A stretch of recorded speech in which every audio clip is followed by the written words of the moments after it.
Members of the Commission, Government of Mexico, and fellow human rights and disability activists from Mexico, thank you for this opportunity to testify before the Commission on the human rights of children and adults with disabilities who are detained in Mexico's institutions. My organization, Disability Rights International, first investigated and reported on the rights of people with disabilities in Mexican institutions back in 2000. As a result of our finding of horrendous abuses in Mexican institutions, this commission expressed concern in its annual report on Mexico in 2000 about Mexico's treatment of people with disabilities. We returned 10 years later. Mexico had ratified the UN Convention on the Rights of People with Disabilities, and we formed a coalition with disability and human rights activists in Mexico to examine Mexico's compliance with the new convention and its protection of basic rights under the American Convention.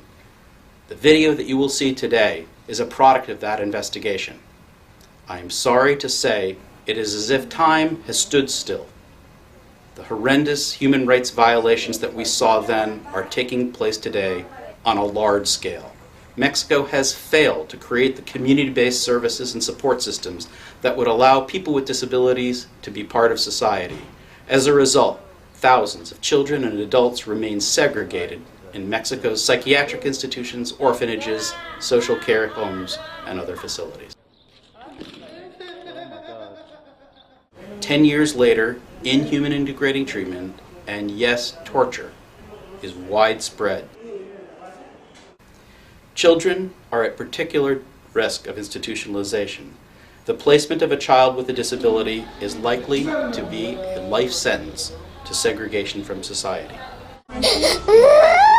5 years old? And how much of her day does she spend sitting in bed?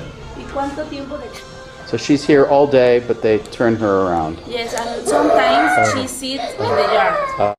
Within institutions, children and adults are tied down to beds or wheelchairs. After 10 years, we returned to institutions and found the same people rocking back and forth in inactivity, in the same rooms, in the same positions that we observed 10 years ago. We found some of the same individuals tied down who we had photographed 10 years earlier. The use of prolonged restraints constitutes nothing less than torture.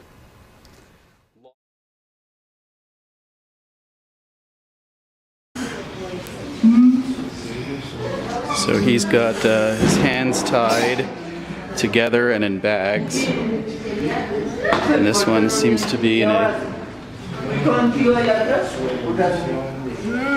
little cage here.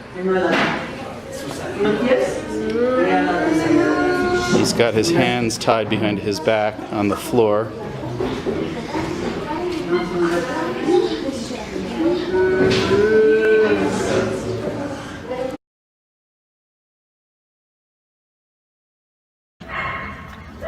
This man is lying on the ground, covered in flies.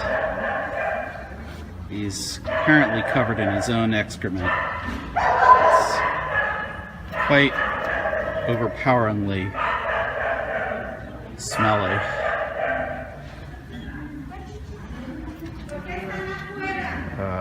He doesn't seem to be wearing underwear. Oh my God, look at those flies.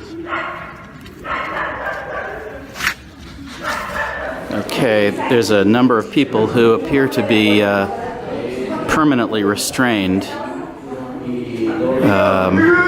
I've never seen a device quite like this before. It looks like some kind of technical device, and yet the result is he can't move his legs or his body. He seems to be in permanent restraints.